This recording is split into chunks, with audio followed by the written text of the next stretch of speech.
अस्सलाम वालेकुम guys, welcome to my YouTube channel Naseeb trucker. आज की वीडियो स्पेशली ट्रक ड्राइवर्स के लिए है जो कि इंग्लिश के रिलेटेड है। अब देखें, इंग्लिश सीखना कोई नामुमकिन काम नहीं है। इंग्लिश हम सीख सकते हैं, ठीक है। सबसे मुश्किल काम जो एक ट्रक ड्राइवर के लिए था वो था उसका लाइसेंस लेना। तो अल्हम्दुलिल्लाह अभी आप लोगों ने लाइसेंस तो ले लिया है। अब देखें, हर ड्राइवर का यही ख्वाब होता है उसकी तनख्वाह अच्छी से अच्छी हो। जैसा कि अब हम यहाँ पे गल्फ कंट्रीज में काम करते हैं तो यहाँ पे हमारी सैलरी जो है मैक्सिमम जितनी भी ज्यादा कर लो, चाहे आप अच्छी से अच्छी कंपनी में काम क्यों ना करें, तो 5,000 से या 6,000 से ज्यादा एक ट्रक ड्राइवर को यहाँ पे नहीं मिल सकते। तो ट्रक ड्राइवर जो यूरोप जाना चाहते हैं वो जा सकते हैं।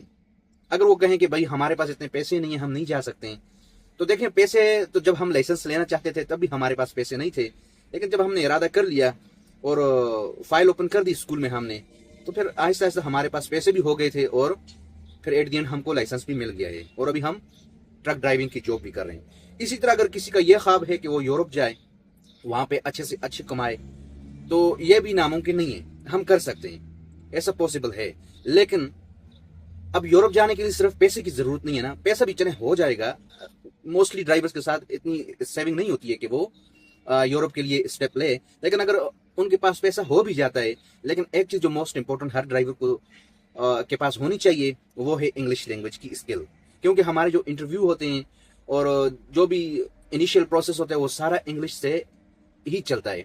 तो इंग्लिश का आना एक ट्रक ड्राइवर के लिए बहुत जरूरी, और ये नामुमकिन काम नहीं है, ये बहुत ही ईजी है। बस थोड़ी सी एफर्ट इसमें चाहिए और थोड़ा टाइम देना पड़ता है इंग्लिश को, तभी जाकर इंसान इतनी बोलचाल कर लेता है कि उसमें वो अपना इंटरव्यू क्लियर कर देता है। तो इंग्लिश बोलने के 3 तरीके हैं, सीखने के 3 तरीके हैं, ठीक है।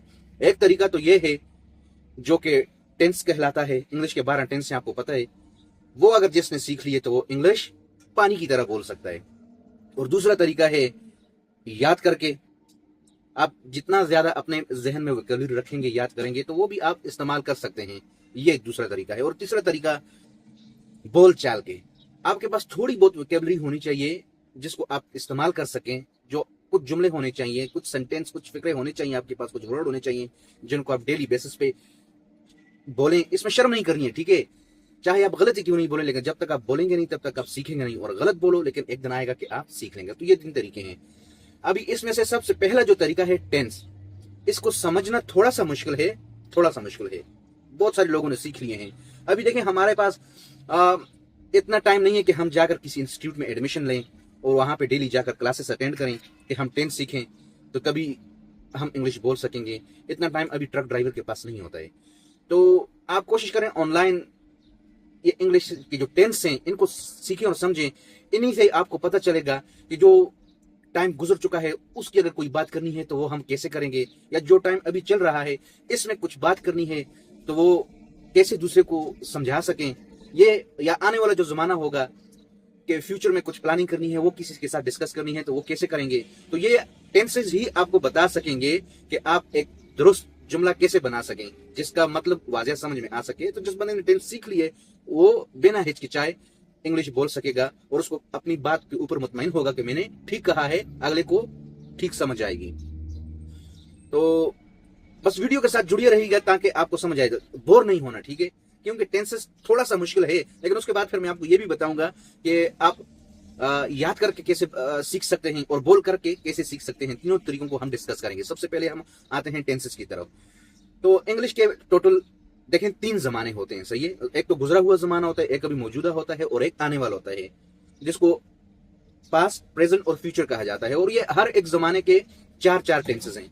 तो आप इन चारों में से पहला एक एक सीख लें, आपको ऑलमोस्ट समझ आ जाएगी।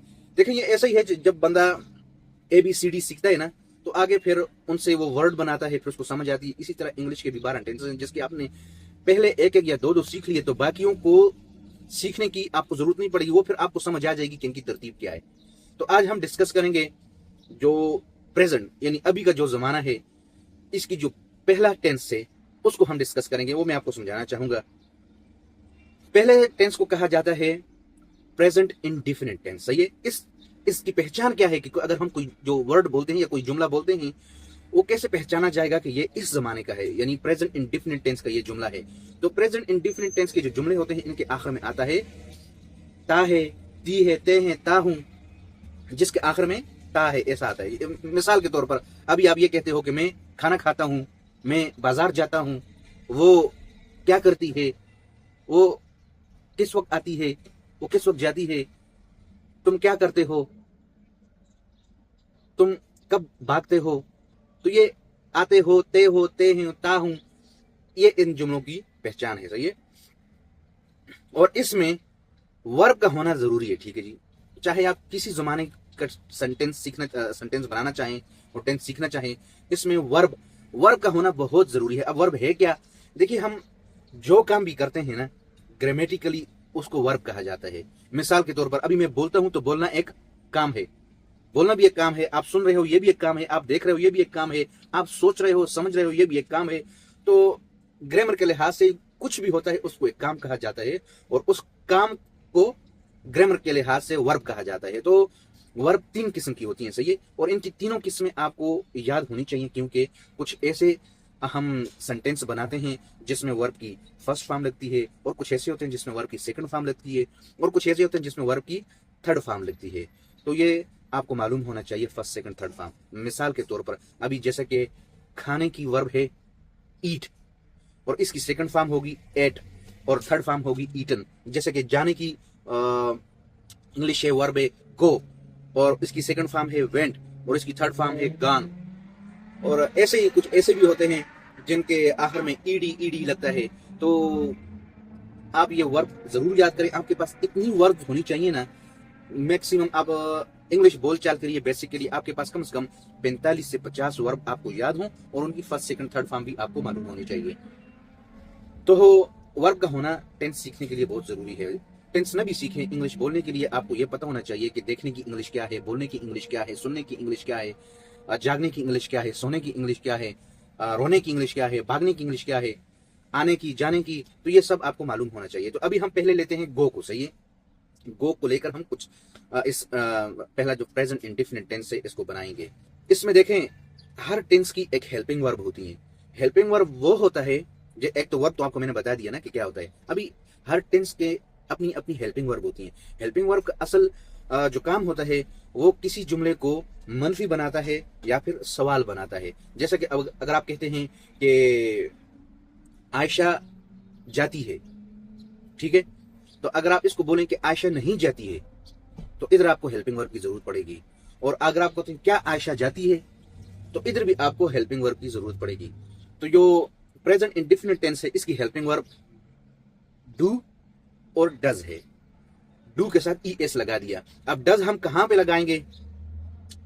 जब कोई सिंगुलर नाउन हो, किसी का नाम हम लेते हैं, या कोई जगह होती है, या कोई ऐसी बेजान चीज होती है, उसके लिए हम वर्ब के साथ ES का इजाफा करते हैं, डज लगाते हैं, सही है। और जहां पे वर्ब होती है, जैसे ईट हो गया ना, तो इसके साथ हम S लगाएंगे, ईट्स। गो होता है तो इसके साथ हम ES का इजाफा करेंगे, गोज। ये आपको थोड़ा सा ध्यान देंगे समझ आएगी। शुरू में मुश्किल लगता है लेकिन नामुमकिन नहीं है, आप समझ सकते हैं, ठीक है। तो प्रेजेंट इंडेफिनिट टेंस की हेल्पिंग वर्ब डू डज है। अब हम कुछ जुमले बनाएंगे जिससे हमको पता चलेगा कि हेल्पिंग वर्ब कहां लगानी है और वर्ब। इसमें वर्ब की फर्स्ट फॉर्म लगती है, सही है। तो अभी हम एक जुमला बनाते हैं, जैसा कि वो जाता है। अब देखें, इसमें आपको एक और चीज ऐड करूंगा, आपको प्रोनाउन भी पता होने चाहिए। प्रोनाउन जैसा कि हम एक नाम के बजाय कोई चीज इस्तेमाल करते हैं ना, जैसा कि वो, हम, तुम, कोई लोग हम मौजूद भी नहीं, हम कहते हैं वो, इस तरह के, या फिर उन्होंने, हमने, तुमने, उसने, इसने। तो हम किसी का नाम तो नहीं लेते ना, हम तो वो, ये कहते हैं। तो ये भी आपको मालूम होना चाहिए, इसको प्रोनाउन कहते हैं। और इनकी हर एक की अपनी अपनी इंग्लिश है। जैसा कि तुम, आपको मालूम है कि तुमको यू कहते हैं, और मैं को आई कहते हैं, और हमको वी कहते हैं। वो जो सामने नजर आ रहे हैं उनको दे कहते हैं, और जो सामने नजर नहीं आते जिनके बारे में हम बात करते हैं वो, तो वो देम हो जाता है। तो ये हेल्पिंग वर्ब भी आपको आनी चाहिए। जैसे कोई लड़की है तो हम उसका नाम नहीं लेते हैं, कोई लड़का है उसका नाम नहीं लेते, हम कहते हैं वो, लेकिन सामने हो या ना हो, लेकिन हम उसके लिए वो इस्तेमाल करते हैं। तो लड़के के लिए हम ही लगाते हैं, लड़की के लिए हम शी लगाते हैं। तो ये भी आपको मालूम होना चाहिए। इसमें जब कोई सिंगल नाम होगा या किसी सिंगल चीज के बारे में हम बात करेंगे तो वहां पे डज लगेगा। और अगर सवाल कोई बात जो मनफी नहीं है या वो सवाल नहीं है या किसी के बारे में बात करते हैं तो फिर हम वर्ब के साथ ईएस का इजाफा करेंगे। तो भी मैं कहता हूं कि तुम स्कूल जाते हो, तुम स्कूल जाते हो, तो इसकी इंग्लिश होगी यू गो टू स्कूल। यही जुमला मैं कहता हूं कि वो स्कूल जाता है, तो ये इसकी इंग्लिश होगी ही गोज टू स्कूल। अभी गो के साथ हमने ईएस लगा दिया, वो स्कूल जाता है, ही गोज टू स्कूल। तो इसी तरह अगर किसी लड़की की बात करते हैं कि वो स्कूल जाती है, तो हम लगाएंगे she goes to school, she goes to school. I we you they, इन 5 को याद रखना चाहिए। आई वी यू दे और प्लूरल नाउन जमा, उनके लिए हम डू लगाएंगे और वर्ब के साथ एस नहीं लगाएंगे। लेकिन जब हम ही, शी, इट और किसी का भी नाम लेंगे तो उसके साथ हम वर्ब के साथ ईएस का इजाफा करेंगे। तो इस सेंटेंस की इस टेंस की हेल्पिंग वर्ब है डू डज। अभी हम कुछ जुमले बनाएंगे जिसमें आपको डू डज का इस्तेमाल का पता चल जाएगा। सही है, जैसे कि खुद से शुरू करते हैं। मैं स्कूल जाता हूं, I go to school. Verb की आई, गो लग गया वर्ब और go to school, school object हो गया हमारा। सही है, आई गो टू स्कूल। मैं स्कूल जाता हूं, मैं स्कूल नहीं जाता हूं। आई, इधर देखें हेल्पिंग वर्ब की आपको जरूरत पड़ गई। I do not go to school, do के बाद नॉट लगाना है, ठीक है। I do not go to school. क्या मैं स्कूल जाता हूं, तो इधर हेल्पिंग वर्ब हमने उठाकर शुरू में लगाना है, do I go to school. तो इसी तरह देखें हेल्पिंग वर्ब जो है हमें मदद देती है किसी जुमले को मनफी करने की और उसको सवाल बनाने के लिए। आई गो टू स्कूल, मैं स्कूल जाता हूं। I do not go to school, मैं स्कूल नहीं जाता हूं। Do I go to school, क्या मैं स्कूल जाता हूं। इसी तरह जब हम किसी बंदे के लिए या उसकी बजाय उसका प्रोनाउन इस्तेमाल करेंगे, वो या ही शी, तो उधर हम डज लगाएंगे। मिसाल के तौर पर अमजद स्कूल जाता है, Amjad goes to school, go के साथ ईएस लगा दिया, Amjad goes to school. Amjad school नहीं जाता है, अमजद, इधर डू के साथ हम ईएस लगाएंगे। सही है, Amjad does not go to school, इधर हमने गोज फिर नहीं किया क्योंकि डू के साथ ऑलरेडी ईएस लग गया तो डज हो गया। Amjad does not go to school, क्या अमजद स्कूल जाता है। Does Amjad go to school, क्या अमजद स्कूल जाता है। इसी तरह आपने सभी जुमले बनाने हैं, लेकिन उनके लिए आपके पास वर्ब का होना बहुत जरूरी है। जब आपको टेंस की समझ आ जाएगी तो आप इंग्लिश बहुत आसानी से और कॉन्फिडेंट तरीके से बोल सकेंगे। अब अपने बोलने पर आप मुतमईन होंगे कि मैं ठीक बोल रहा हूं। तो टेंस इसलिए जरूरी है, लेकिन इनको समझना थोड़ा सा मुश्किल है। अभी I, we, you, they, he, she, it, इन सब के साथ हम जुमले बनाए, लेकिन फिर वीडियो बहुत ज्यादा लंबी हो जाएगी। आपको समझाने के लिए इतना काफी था। तो इस तरह हम डू डज का इस्तेमाल करेंगे और इसमें वर्ब की फर्स्ट फॉर्म लगती है और ही, शी, इट के साथ हम ईएस का इजाफा करते हैं और बाकी आई, वी, यू, दे के साथ हम ईएस का इजाफा नहीं करते हैं। अब आते हैं हम दूसरे तरीके की तरफ। दूसरा तरीका होता है याद करके। तो देखें, याद करना आपको लाजम पड़ेगा क्योंकि अगर आप टेंस सीखते हैं उसमें भी आपको वर्ब याद करनी पड़ेगी, और अगर आप टेंस नहीं भी सीखते हैं, वैसे बोलना चाहेंगे इंग्लिश, तो उसके लिए भी आपको याद करना जरूरी होगा। तो याद करने के लिए क्या चीज अहम है, याद करने के लिए आपको बेसिक पता होना चाहिए। जैसे कि आप किसी को ग्रीट करते हैं, good morning, good afternoon, good evening, ये आपको इनका मतलब पता होना चाहिए कि इसका मतलब ये है, इसका मतलब ये है। हाउ आर यू, इसका मतलब पता होना चाहिए। वेयर आर यू, इसका मतलब पता होना चाहिए।